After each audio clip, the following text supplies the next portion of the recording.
అందరికీ నమస్కారం. సాధనతో సంగీత శిఖరాలను అందుకోవడానికి సంగీత సాధనాంజలికి స్వాగతం పలుకుతోంది మీ గీతాంజలి. ఇంతకుముందు వీడియోస్లో మనం శ్రీ లలితా దివ్య సహస్రనామ స్తోత్రంలో మొదటి 45 శ్లోకాల్ని కూడా ప్రతి పదానికి భావంతో అర్థాన్ని చెప్పుకుంటూ నేర్చుకున్నాం. ఇక ఈరోజు మనం 46వ శ్లోకం నుంచి 50వ శ్లోకం వరకు నేర్చుకుందాం.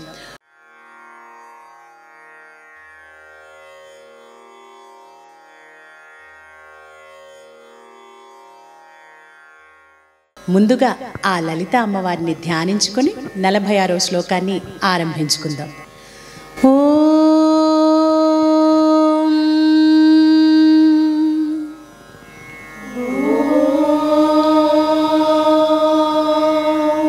శ్రీ లలిత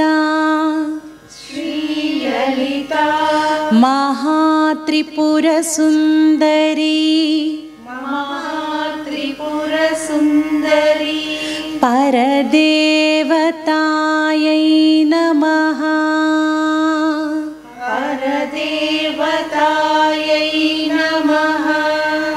ఓం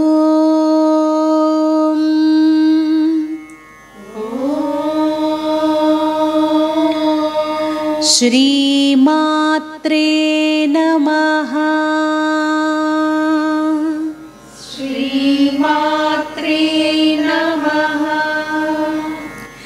నిష్కారణా నిష్కళంకా నిరుపాధిర్నిరీశ్వరా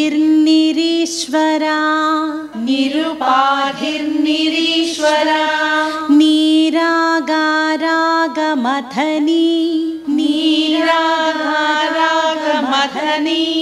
నిర్మదా మదనాశినీ నిష్కారణా నిష్కళంకా నిరుపాధిర్నిరీశ్వరా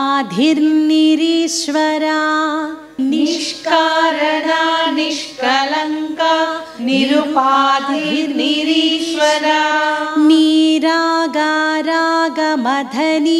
నిర్మదా మదనాశినీ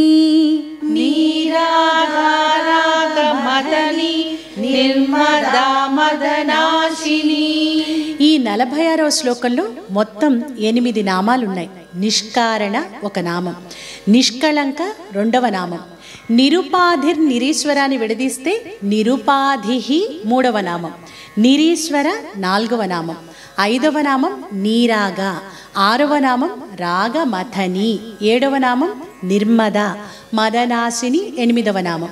ఇప్పుడు ఒక్కొక్క నామానికి భావాన్ని తెలుసుకుందాం. మనం చదివేస్తూ ఉంటాం, ఆ భావాన్ని తెలుసుకుంటే నిజంగా ఇందులో ఇంత భావం ఉందా అనిపిస్తుంది. నెక్స్ట్ టైం మనం భావం తెలుసుకొని పాడుతున్నప్పుడు మనం తెలుసుకున్న భావం తాలూకా అమ్మవారి రూపం మనకు అలా కళ్ళ ముందు కనిపిస్తూ ఉంటుంది. ఈ స్తోత్రాలని సహస్రనామాల్ని వీటన్నిటిని మనం చదువుకోవడానికి చదవమనడానికి ముఖ్య కారణం ఆ అమ్మవారి రూపం మన మనస్సులో నిలబడాలి. అందుకోసమే మనం వీటన్నిటిని చదువుతూ ఉంటాం. కాబట్టి భావాన్ని తెలుసుకొని చక్కగా పాడుకోవడానికి ప్రయత్నిద్దాం. మొదటి నామం నిష్కారణ. ఇది మొత్తం వరుస క్రమంలో ఇప్పటిదాకా మనం మొదటి శ్లోకం నుంచి 45వ శ్లోకం దాకా నేర్చుకున్నాం కదా. ఇది 46వ శ్లోకంలో మొదటి నామం, అంటే 152వ నామం. ఇది నిష్కారణ విడదీస్తే నిహ్ ప్లస్ కారణ, కారణము లేనిది. అంతటికీ అన్నింటికీ కారణమే ఆ లలితామాత. మరి అటువంటి తల్లికి ఏ కారణాలు ఉంటాయి? ఉండవు కదా. అయితే ఆ తల్లికి కారణం లేదు, కానీ ఆ తల్లే కారణానికి కారణం. అందుకే ఆ లలితామాత నిష్కారణ. తరువాతి నామం నిష్కళంక. నిహ్ ప్లస్ కళంక విడదీస్తే అంటే ఎటువంటి కళంకము మత్స దోషమంటూ లేనిది ఆ తల్లి. శుద్ధమైనది, పరమ పవిత్రమైనది. ఆ నిష్కళంక అయిన తల్లిని తెలుసుకోవాలి అంటే మనం కూడా ఏం చేయాలి? మనసులో ఉన్న చెడు ఆలోచనలని, అసూయ, ద్వేషం ఇలాంటివన్నిటిని కూడా విడిచిపెట్టి ఏ కళంకం లేని మనసుతో ఆ స్థితికి రావడానికి ప్రయత్నించాలి. అప్పుడే ఆ తల్లి మనకు దొరుకుతుంది. తరువాతి నామం నిరుపాధిహి. విడదీస్తే నిర్ ప్లస్ ఉపాధి, అంటే ఉపాధి లేనిది. ఉపాధి అంటే ఏమిటో మనకు తెలియదు కదా. ఉపాధి అంటే తన ధర్మాన్ని లక్షణాన్ని ఎదుటి ఉన్న దానిలో ప్రకాశింపచేయడం. మనం అర్థమయ్యేట్లు చెప్పుకోవాలి అంటే ఒక తెల్లటి స్ఫటికాన్ని కానీ లేదా ఒక గాజు వస్తువు కానీ, క్లియర్గా ఉన్న గాజు వస్తువుని కానీ తీసుకున్నాం అనుకోండి, దాని దగ్గర మనం ఒక ఎర్రటి గులాబీని పెడితే ఆ గాజు ఏ రంగులో కనిపిస్తుంది? ఎర్రగానే కనిపిస్తుంది. కానీ ఆ ఎర్రదనం గాజుది కాదు, దేనిదది? ఆ ఎరుపుదనం గులాబీది. అంటే గులాబీ ఇక్కడ ఉపాధి. కానీ ఆ లలితామాతకు ఇలాంటి ఉపాధులు ఏవీ ఉండవు. ఈ ఉపాధులన్నింటికీ ఉపాధి సకల సృష్టిలో నిండి ఉన్నది కూడా ఆ లలితామాతే. తర్వాతి నామం నిరీశ్వర. నిర్ ప్లస్ ఈశ్వర అంటే తనకు మరొక అధిపతి అంటూ లేనిది ఆ తల్లి. లలితా మహాత్రిపుర సుందరి పరాభట్టారికే ఈ సమస్త జగత్తుకు అన్నిటికీ అంతటికీ అధిపతి ఈశ్వరి. ఆవిడకు మించిందంటూ కూడా ఏదీ లేదు.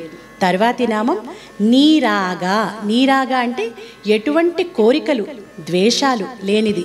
రాగ అంటే రాగము అంటే కోరిక, అంటే ఒక దాని మీద ఇష్టం ఉండడం, రక్తి ఉండడం, ఇవేవి కూడా ఆ అమ్మకు ఉండవు. తర్వాతి నామం రాగమథని. ఇప్పుడే చెప్పుకున్నాం కదా, రాగములు అంటే కోరికలు. రాగమథని అంటే ఆ కోరికలన్నింటినీ కూడా మధించేది, పోగొట్టేది. నీరాగా అయినటువంటి ఆ తల్లి తన భక్తుల్లోని రాగ ద్వేషాలను హరించి అజ్ఞానాన్ని పోగొట్టి వారిని జ్ఞాన మార్గం వైపు, ధర్మ మార్గం వైపు నడిపిస్తుంది. తర్వాతి నామం నిర్మద. మదము అంటే అహంకారం. నిర్మద అంటే అహంకారం లేనిది. అంటే ఇది నాకు ఉంది, ఇది నాది అని విర్రవీగడమే అహంకారం. అంటే మనకు డబ్బు కానీ, బలం కానీ, తెలివితేటలు కానీ, అధికారం కానీ ఏదన్నా ఉందనుకోండి, మనం వెంటనే ఏమనుకుంటాం? ఇది నేనే సాధించాను, ఇవన్నీ కూడా నా వల్లే వచ్చాయి, అలా అనుకోవడమే మదం, అహంకారం. అయితే వీటన్నిటినీ కూడా మనకిచ్చింది ఆ తల్లి అని మనం తెలుసుకోవాలి. ఆ అమ్మ అనుగ్రహంతోనే ఇవన్నీ వచ్చాయి అనే నిజాన్ని మనం గుర్తుంచుకోవాలి. మదనాశిని. ఈ మదాన్ని, అహంకారాన్ని పోగొట్టున్నది. నిర్మద అయినటువంటి ఆ తల్లి తన భక్తుల అహంకారాన్ని పోగొడుతుంది. ఈ మదం అనేది ఒక రాక్షస లక్షణం. అంతే కదా, మన రావణాసురుడు కానీ, దుర్యోధనుడు కానీ వీళ్ళందరూ కూడా ఎంతో గొప్ప శక్తివంతులు, ఎంతో జ్ఞానం కలిగిన వాళ్ళు, ఎన్నో విద్యల్లో ఆరితేరిన వాళ్ళు. అయినా కేవలం ఈ అహంకారంతోనే వాళ్ళు పూర్తిగా పతనమైపోయారు. ఈ అహంకారం అనేది మనలో దాగి ఉన్నటువంటి పెద్ద శత్రువు. ఈ అహంకారాన్ని విడిచిపెట్టిన వారికే నిర్మద అయినటువంటి ఆ తల్లి అనుగ్రహం కలుగుతుంది. ఇక తరువాతి శ్లోకాన్ని నేర్చుకుందాం. నిశ్చింతా నిరహంకారా. నిశ్చింతా నిరహంకారా. నిర్మోహా మోహనాశిని. నిర్మోహా మోహనాశిని.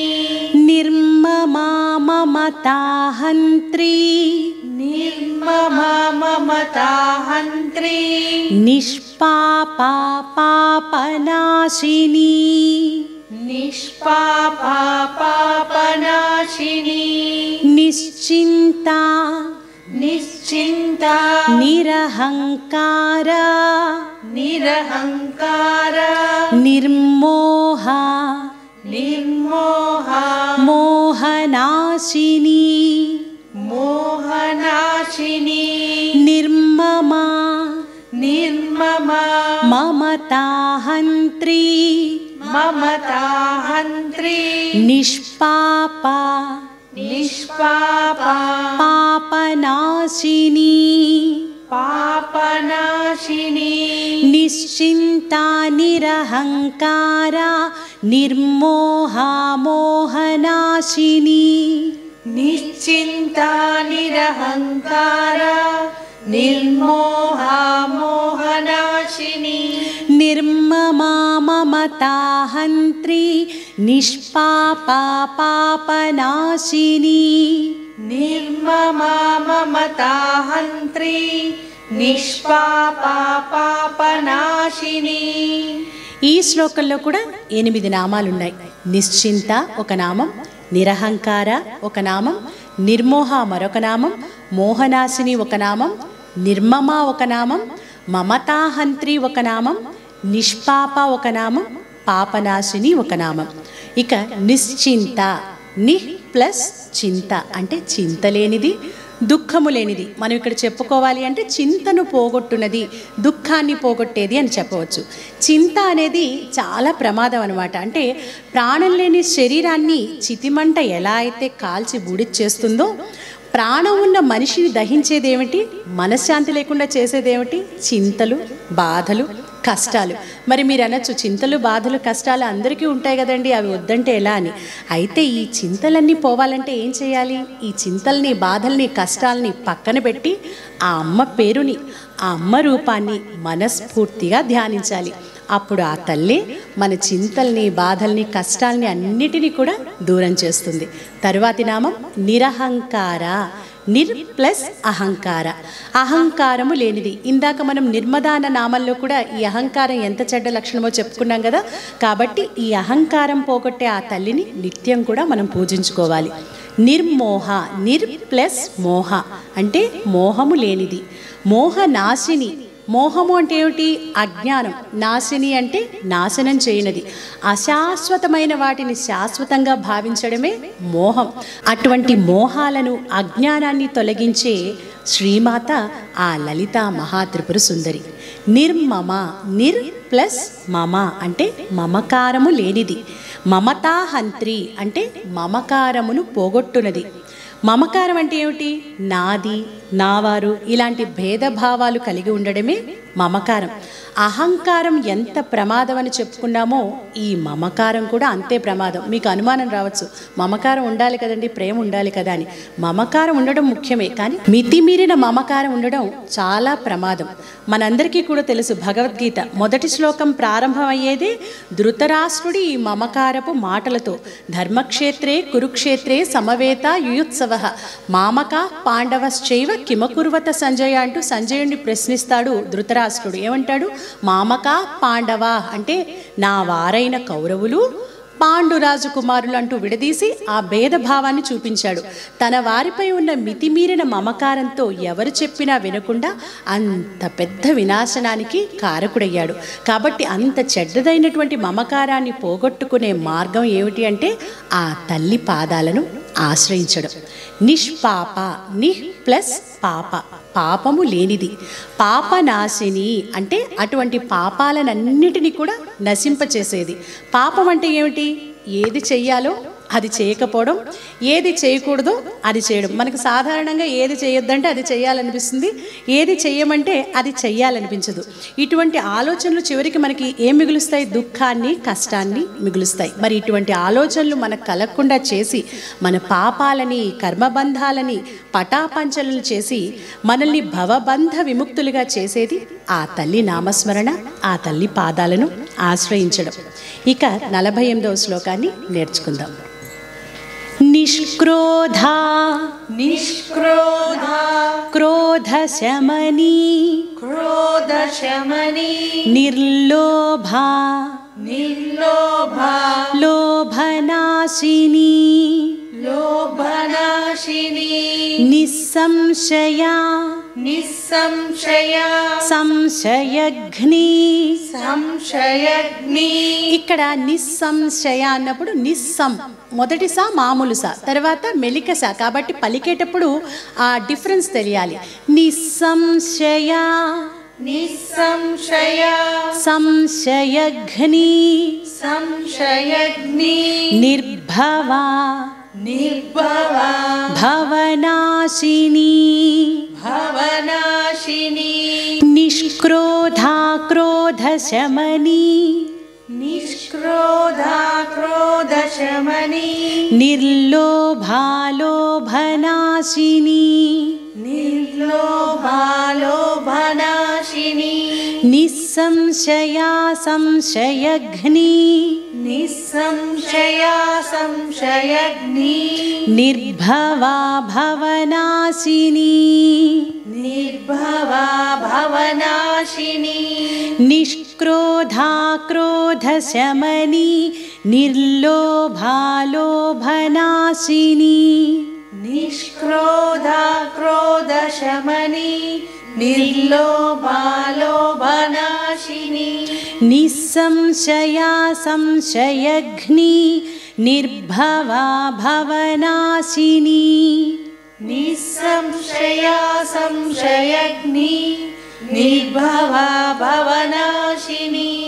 ఇంతకుముందు శ్లోకాల్లో లాగానే ఈ శ్లోకంలో కూడా 8 నామాలు ఉన్నాయి. నిష్క్రోధ, క్రోధశమని, నిర్లోభ, లోభనాశిని, నిస్సంశయ, సంశయఘ్ని, నిర్భవ, భవనాశిని. మొత్తం కూడా 8 నామాలు. మొదటి నామం నిష్క్రోధ. నిహ్ ప్లస్ క్రోధ, క్రోధము కోపము లేనిది. క్రోధ శమని, క్రోధ అంటే కోపమును, శమని శాంతింపచేయునది, అణచివేయునది, నశింపచేయునది. మనలోనే 6 శత్రువులు ఉంటారని మనం చాలాసార్లు చెప్పుకున్నాం. కామం, క్రోధం, లోభం, మోహం, మదం, మాత్సర్యం. ఇందులో చాలా ప్రమాదకరమైన లక్షణం కోపం. సుమతి శతకంలో కూడా ఏమని చెప్పారు? తన కోపమే తన శత్రువు, తన శాంతమే తనకు రక్ష, దయ చుట్టంబవు, తన సంతోషమే స్వర్గము, తన దుఃఖమే నరకమండ్రు తథ్యము సుమతి. ఎంత తపస్సు చేసినా, ఎన్ని యాగాలు చేసినా, ఎన్ని దానాలు చేసినా, ఎంత జ్ఞానం సంపాదించినా ఈ కోపం అనే ఒక్క దాని వల్ల అన్నీ కూడా వృధా అయిపోతూ ఉంటాయి. అందుకే కోపాన్ని జయించాలి, సహనాన్ని పెంచుకోవాలి. దానికి మనకి కావలసింది ఏమిటి? ఆ తల్లి నామాన్ని ఎల్లప్పుడూ ధ్యానిస్తూ, ఆ జగన్మాత రూపాన్ని ఎల్లప్పుడూ మనస్సులో భావిస్తూ ఆ కోపాన్ని, క్రోధాన్ని జయించడానికి ప్రయత్నించాలి. తరువాతి నామం నిర్లోభ. లోభ అంటే లోభము లేనిది, పరమ ఉదార స్వభావురాలు ఆ లలితామాత. లోభ నాశిని, లోభ గుణాన్ని పోగొట్టేది. ఇందాకే మనం చెప్పుకున్నాం కదా, 6 శత్రువుల్లో కోపం ఒకటి, అలాగే ఈ లోభం కూడా ఒకటి. లోభం అంటే ఏమిటి? ఒక వస్తువుపై వ్యామోహాన్ని పెంచుకొని అది మనదిగా చేసుకోవాలి, అది మనకే చెందాలి, అది మన దగ్గరే ఉండాలి, మనమే దాచుకోవాలి అనే స్వభావమే లోభం. ఈ కామం, క్రోధం, లోభం ఈ 3 కూడా పాపాలకు 3 ప్రధాన ద్వారాలట. వీటిల్ని జయించగలిగితే మనం ఆ అమ్మవారి పాదాలను చేరుకున్నట్లే. మరి వీటిల్ని జయించాలి అంటే ముఖ్యమైన మార్గాలు ఏమిటి? ప్రాణాయామం చేయడం, మంచివారితో స్నేహం చేయడం, భగవద్ బంధువులతో, భగవద్ భక్తులతో కలిసి మంచి మార్గంలో నడవడం, ఇక అమ్మ ధ్యానం, అమ్మ నామస్మరణం. ఇక తర్వాతి నామం నిస్సంశయ. నిహ్ ప్లస్ సంశయ, సంశయములు లేనిది. సంశయఘ్ని, సంశయాలను నాశనం చేయనది. సంశయం అంటే ఏమిటి? సందేహం. ఈ సందేహం అనేది చాలా భయంకరమైనది. ఇది మనల్ని ముందుకు వెళ్ళనివ్వదు, ఏది చేయనివ్వదు. ఈ సందేహాల్ని పోగొట్టుకోవాలి అంటే ఆ తల్లి మీద మనం దృష్టి పెట్టాలి, ఏకాగ్రతతో పూజించాలి, ఉపాసించాలి. అప్పుడు ఆ తల్లి మనపై తన దృష్టిని ఉంచి ఒక గురువులాగా, మనకు అనుమానం కలిగినప్పుడు మనకు తెలియకుండానే ఆ తల్లి ఒక గురువులాగా మారి మన అనుమానాలను, సంశయాలను అన్నింటినీ పోగొట్టి, అజ్ఞానాన్ని పోగొట్టి మనకి తెలియకుండానే ఒక దారిని ఆ తల్లి స్వయంగా చూపిస్తుంది. నిర్భవ. నిహ్ ప్లస్ భవ. భవ అంటే పుట్టుక, జన్మ. నిర్భవ అంటే ఆ జగన్మాత పుట్టుక లేనిది, జన్మ లేనిది. భవనాశిని, పుట్టుక, సంసారం, జన్మ వీటన్నిటినీ కూడా లేకుండా చేసేది. 84 లక్షల జీవరాశుల్లో చాలా ఉత్తమమైనది మానవ జన్మ. ఆ మానవ జన్మ తర్వాత మనం ఏం కోరుకుంటాం? జన్మ లేని స్థితిని కోరుకుంటాం.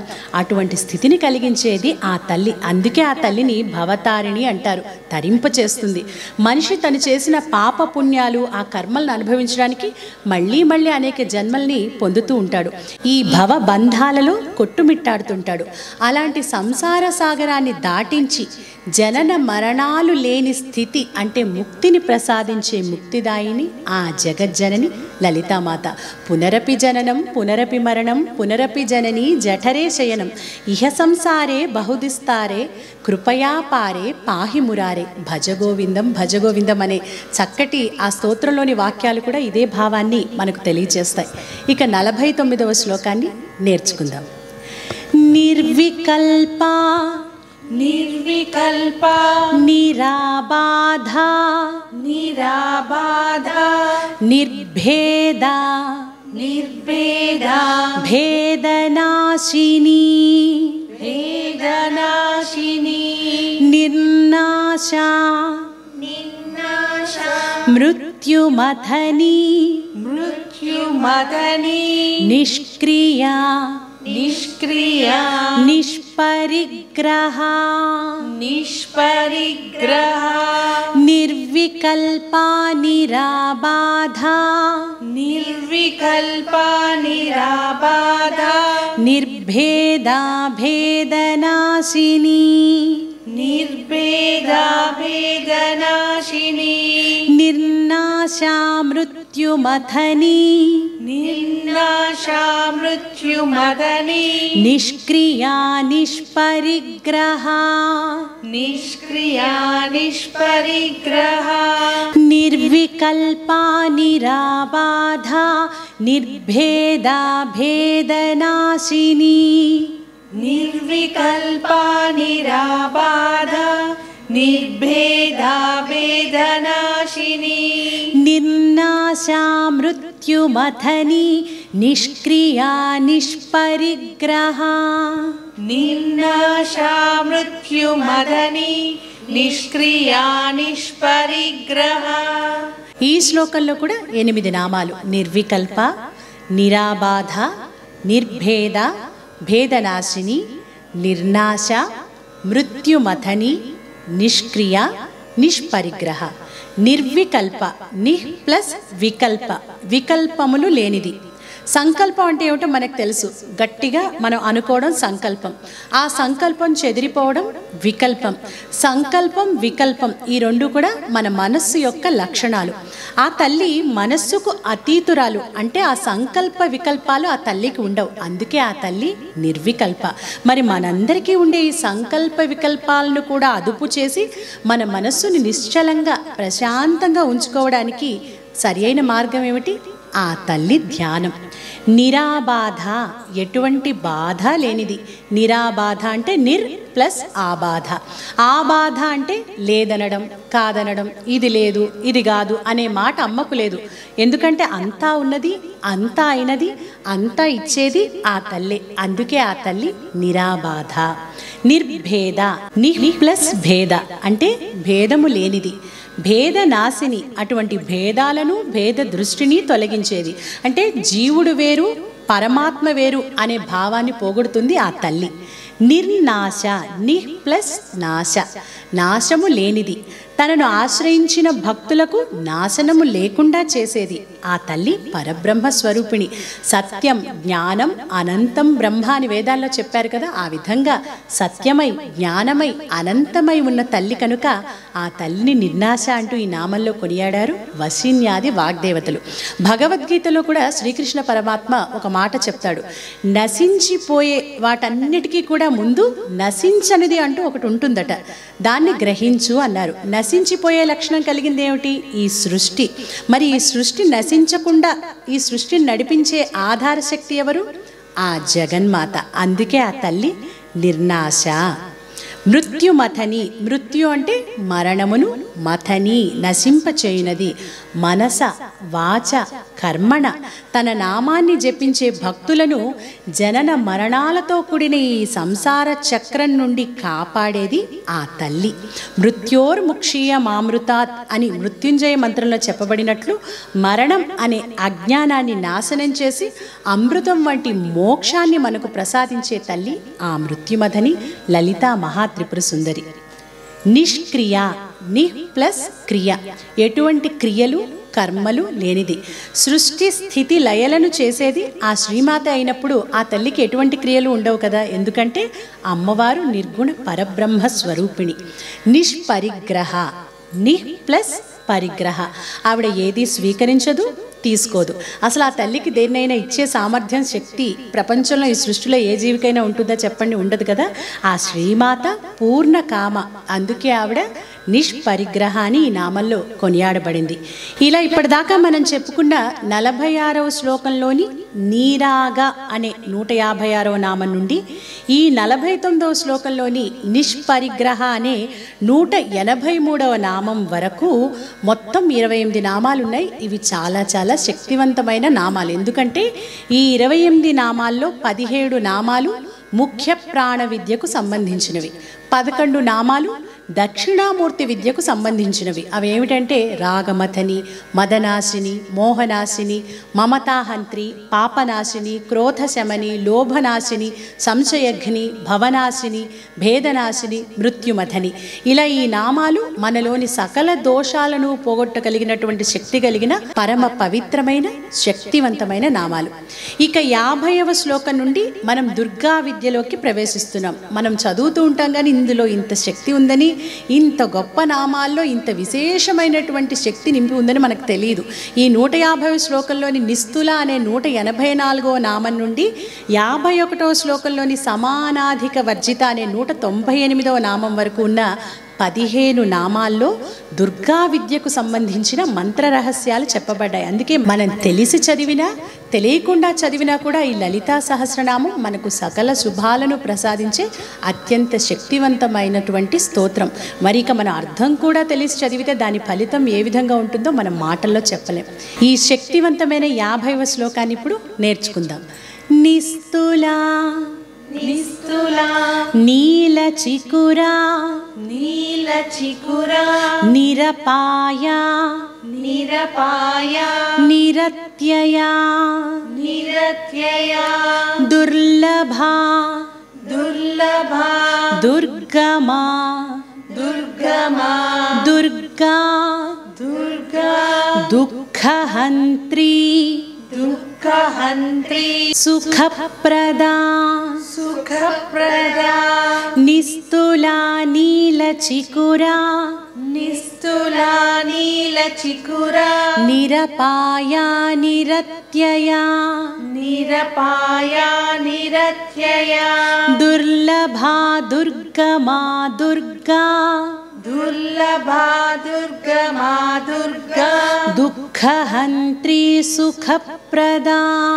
దుఃఖహంత్రి సుఖప్రదా నిస్తులా నీలచికురా నిరపాయ నిరత్యయ నిస్తులా నీలచికురా నిరపాయ నిరత్యయ దుర్లభా దుర్గమా దుర్గా దుఃఖహంత్రి సుఖప్రదా దుర్లభా దుర్గమా దుర్గా దుఃఖహంత్రి సుఖప్రదా. ఈ 50వ శ్లోకంలో 9 నామాలు ఉన్నాయి. నిస్తుల ఒక నామం, నీలచికుర 2వ నామం, నిరపాయ 3వ నామం, నిరత్యయ 4వ నామం, దుర్లభ 5వ నామం, దుర్గమ 6వ నామం, దుర్గా 7వ నామం, దుఃఖహంత్రి 8వ నామం, సుఖప్రద 9వ నామం. నిస్తుల ని ప్లస్ తుల అంటే ఉపమానం లేనిది, సాటి లేనిది. తుల అంటే పోల్చడం, అంటే అమ్మవారితో పోల్చదగిన వస్తువు అంటూ ఈ సృష్టిలో ఏదీ ఉండదు. మహిమాన్వితమైన ఆ తల్లిని వేటితో కూడా మనం పోల్చలేం. ఆ తల్లికి ఆ తల్లే సాటి. తరువాతి నామం నీల చికుర. నీల అంటే నల్లనైన, చికుర అంటే శిరోజాలు, జుట్టు. ఆ తల్లి నల్లని ఒత్తైన జుట్టు కలిగి ఉన్నదట. అంటే ఇక్కడ ఆ దుర్గా అమ్మవారి రూపాన్ని వర్ణిస్తున్నారు. ఎందుకు? ధ్యానంలో ఆ తల్లి నల్లని శిరోజాలను దర్శించిన వారికి, ఆ జుట్టుని అలా దర్శించిన వారికి ధ్యానంలో అజ్ఞానం తొలగి జ్ఞానం సిద్ధిస్తుందట. 4వ శ్లోకంలోని 13వ నామంలో కూడా మనం చెంపకాశోక పున్నాగ సౌగంధిక లసత్కచ అంటూ అమ్మవారి కేశాలను వర్ణించడం మనం చదువుకున్నాం కదా. ఇక తరువాతి నామం నిరపాయ. నిర్ ప్లస్ అపాయ, ఎటువంటి అపాయము లేనిది. అపాయం అంటే అర్థం ఏమిటి? నాశము అని చెప్పొచ్చు. అలాగే ఆ జగన్మాత నాశము లేనిది, శాశ్వతమైనది, సత్యమైనది, నిత్యమైనది. ఆ లలిత అమ్మవారు అపాయములు లేనిదే కాదు, తనను నమ్ముకున్న భక్తుల అపాయాలను కూడా తొలగించే జగజ్జనని. నిరత్యయ. నిర్ ప్లస్ అత్యయ. అత్యయ అన్న శబ్దానికి చాలా అర్థాలు చెప్పబడ్డాయి. అతిక్రమించడం, శిక్షించడం, నశించడం, దోషం, బాధ, శిక్ష, ఇలా ఎన్నెన్నో అర్థాలు. ఇవేవీ లేని తల్లి ఆ శ్రీమాత నిరత్యయ. ఇవన్నీ కూడా అమ్మవారి అధీనంలోనే ఉంటాయి. అంతా కూడా అమ్మ కనుసన్నల్లోనే జరుగుతాయన్నమాట. దుర్లభ. దుర్ ప్లస్ లభ అంటే పొందశక్యము కానిది, దొరకనిది. అంటే మనం ఎన్ని చదువులు చదివినా, ఎన్ని యజ్ఞాలు, తపాలు, దానాలు చేసినా ఆ తల్లి కరుణను పొందలేం. మరి ఏ విధంగా పొందగలం? కేవలం అచంచలమైన, నిజమైన సంపూర్ణమైన భక్తితోనే ఆ అమ్మవారిని మనం పొందగలుగుతాం, ఆ అమ్మ అనుగ్రహాన్ని అందుకోగలుగుతాం.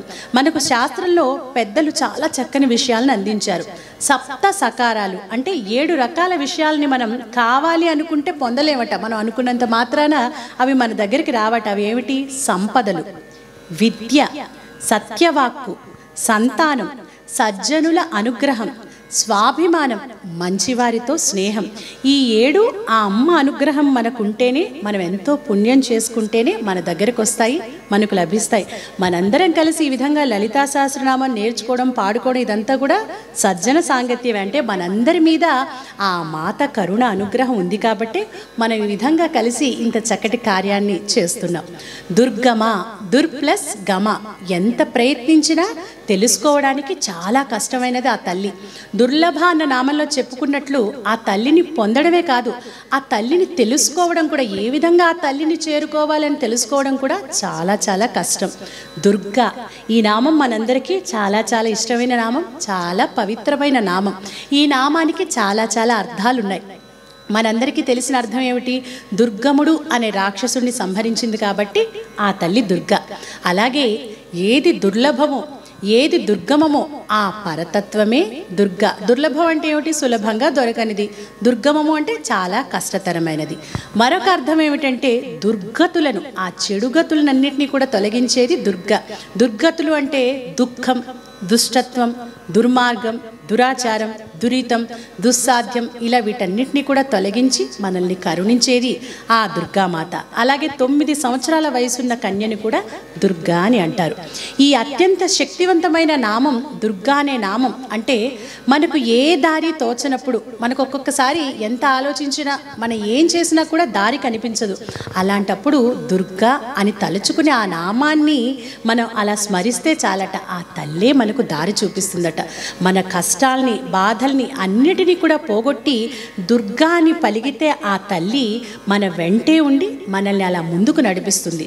దుర్గా అని మనం తలుచుకుంటే చాలు, దుర్లభమైన వాటిని సులభంగా పొందగలం, దుర్గమమైన వాటిని సుగమంగా మనం సాధించగలం, దుస్సాధ్యమైన వాటిని కూడా సుసాధ్యంగా మార్చి తన భక్తులకు ఎల్లప్పుడూ అండగా నిలిచే జగజ్జనని, జగన్మాత, కరుణాహృదయురాలు ఆ లలితా మహాత్రిపుర సుందరి పరాభట్టారిక. ఇక తరువాతి నామం దుఃఖ హంత్రి. దుఃఖ అంటే దుఃఖాలను, హంత్రి నశింపచేసేది. మనకు అనేక జన్మల నుండి వస్తున్న కర్మల ఫలితంగా, మనం చేసిన ఆ పాపాల ఫలితంగా మనకి కష్టాలు, దుఃఖాలు వస్తూ ఉంటాయి. ఈ పాప కర్మలని ఎప్పుడు నశించిపోతాయో అప్పుడు మనకి దుఃఖం పోయి సుఖం వస్తుంది. ఈ స్థితి మనకు కలగాలంటే ఏకైక మార్గం నిర్గుణోపాసన, ఆ తల్లి పాదాలను ఆశ్రయించడం. ఎవరైతే ఆ అమ్మవారిని నమ్ముకుంటారో వారి దుఃఖాలను ఆ తల్లే స్వయంగా పూర్తిగా నాశనం చేస్తుంది. ఏ దుఃఖం తొలగితే మళ్ళీ మరో దుఃఖం రాదో అటువంటి స్థితిని మనకు ప్రసాదించే దుఃఖహంత్రి ఆ లలితామాత. ఇక ఈ శ్లోకంలో చివరి నామం సుఖప్రద, సుఖములను ప్రసాదించున్నది. ఇహపర సుఖాలు అంటే ఇహంలో, ఇక్కడ ఈ లోకంలో మనకు కావలసిన సుఖాలని, అలాగే పర అంటే స్వర్గలోక సుఖాలు, ఇక కైవల్యాన్ని కూడా తన భక్తులకు ప్రసాదించే కరుణామయీ జగజ్జనని ఆ లలితా మహాత్రిపుర సుందరి పరాభట్టారిక అంటూ ఈ శ్లోకాలలో అమ్మవారి అత్యంత పరమ పవిత్రమైన నామాలను, అమ్మవారు తన భక్తుల్ని ఏ విధంగా కాపాడుతుంది అన్న వైనాన్ని చాలా చక్కగా వివరించారు వశిన్యాది వాగ్దేవతలు. ఇప్పుడు మనందరికీ అర్థమైంది కదా, అన్నిటికీ, అన్ని కష్టాలను పోగొట్టుకోవడానికి, అన్ని బాధలను తొలగించుకోవడానికి, మంచి మార్గంలో వెళ్ళడానికి, అజ్ఞానం పోయి జ్ఞానం రావడానికి, మనకు ముక్తి దొరకడానికి, అన్ని సుఖాలు అన్నిటినీ కూడా పొందడానికి ఏకైక మార్గం ఏమిటి? ఆ తల్లి నామాన్ని ధ్యానించడం, ఆ తల్లిని మనస్సులో ఎప్పుడు స్మరించుకోవడం, ఆ తల్లిని పూజించుకోవడం. అంటే ఆ తల్లి ఎక్కడో ఉండదు, మనం కళ్ళు మూసుకొని ఆ తల్లిని మనం చేరుకోవాలి, ఆ తల్లి మనకు కనిపించాలి అని మనం అలా మనస్ఫూర్తిగా ఏకాగ్రతతో ఇంద్రియాలు అనే తలుపులను మూసి మన మనస్సు అనే తలుపులను తెరిచి చూస్తే ఆ తల్లి మన హృదయంలో, మన మనస్సులో దేదీప్యమానంగా ప్రకాశిస్తూ ఉంటుంది. మీ అందరికీ మార్గం తెలిసింది కదా, అంటే మార్గం మన చేతిలోనే ఉంది. సాధన ద్వారా, ఉపాసన ద్వారా, పూజించడం ద్వారా మనం ఆ తల్లిని చేరుకోవాలి, ఆ తల్లిని తెలుసుకోవాలి. ఇక ఈరోజు మనం నేర్చుకున్న 46వ శ్లోకం నుంచి 50వ శ్లోకం వరకు ఈ 5 శ్లోకాలను ఒకసారి కలిపి పాడుకుందాం. నిష్కారణా నిష్కళంకా నిరుపాధిర్నిరీశ్వరా నీరాగారాగమథని నిర్మదా మదనాశిని నిశ్చింతా నిరహంకారా నిర్మోహా మోహనాశిని నిర్మమా మమతా హంత్రి నిష్పాపా పాపనాశిని నిష్క్రోధా క్రోధశమని నిర్లోభా లోభనాశిని నిస్సంశయా సంశయఘ్ని నిర్భవా భవనాశిని నిర్వికల్పా నిరాబాధా నిర్భేదా భేదనాశిని నిర్నాశా మృత్యుమథని నిష్క్రియా నిష్పరిగ్రహా నిస్తులా నీలచికురా నిరపాయా నిరత్యయా దుర్లభా దుర్గమా దుర్గా దుఃఖహంత్రి సుఖప్రదా. మీరందరూ కూడా ఈ శ్లోకాల్ని చక్కగా నేర్చుకొని ఆ భావాన్ని విని ఆ భావంతో మళ్ళీ మీరు ఈ శ్లోకాలను చదువుకోవడానికి ప్రయత్నించండి. అలాగే మన వీడియోస్ని మీరు చూడడం మాత్రమే కాకుండా ఇలాంటి భక్తి సంపద అంటే ఇష్టం ఉన్నటువంటి ప్రతి ఒక్కరికి కూడా షేర్ చేయండి. ఎందుకంటే ఈ లలితా సహస్రనామం ఇలాంటి స్తోత్రాలన్నింటినీ కూడా భావితరాలకు అందించాల్సిన బాధ్యత మనందరి మీద ఉంది. మనం చాలా కాలం నుంచి ఈ లలితా సహస్రనామం వీడియోస్ పెట్టడంలో కొంచెం ఆలస్యం జరుగుతూ ఉంది. చూసేవాళ్ళు కూడా చాలా తక్కువగా ఉంటూ ఉన్నారు. అయితే మనం ఒక వీడియో చేయాలంటే ఎంతో సమయాన్ని మేమందరం కలిసి వెచ్చిస్తేనే ఒక వీడియో రెడీ అవుతుంది. కాబట్టి మీరు ఎక్కువ మందికి షేర్ చేయడం వల్ల మేము మరిన్ని వీడియోస్ చేయడానికి అవకాశం ఉంటుంది. అయితే ఒక మాట మట్టుకు నిజం, ఎవరు చూసినా చూడకపోయినా ఆ సూర్యచంద్రులు ఉన్నంతకాలం ఈ లలితా సహస్రనామం ఇలాంటి శ్లోకాలు ఎప్పుడు అలాగే ఉంటాయి. అది వినేవారు ఎప్పుడు ఉంటూనే ఉంటారు. అలాంటి వారు ఒకళ్ళిద్దరూ నేర్చుకున్నా కూడా మేము చేస్తున్నటువంటి ఈ కార్యక్రమం విజయవంతమైనట్లే, ఆ అమ్మ అనుగ్రహం మాకు లభించినట్లే. కాబట్టి మీరందరూ కూడా మన సంగీత సాధనాంజలి ఛానల్ని అలాగే సింగ్ విత్ గీతాంజలి ఛానల్ని సంగీతం, పాటలు, భక్తి సంపద అంటే ఇష్టం ఉన్న ప్రతి ఒక్కరికి కూడా లైక్ చేయండి, షేర్ చేయండి, సబ్స్క్రైబ్ చేయండి, బెల్ ఐకాన్ని క్లిక్ చేయండి. తరువాతి వీడియోలో మరొక చక్కటి అంశంతో మళ్ళీ తిరిగి కలుసుకుందాం.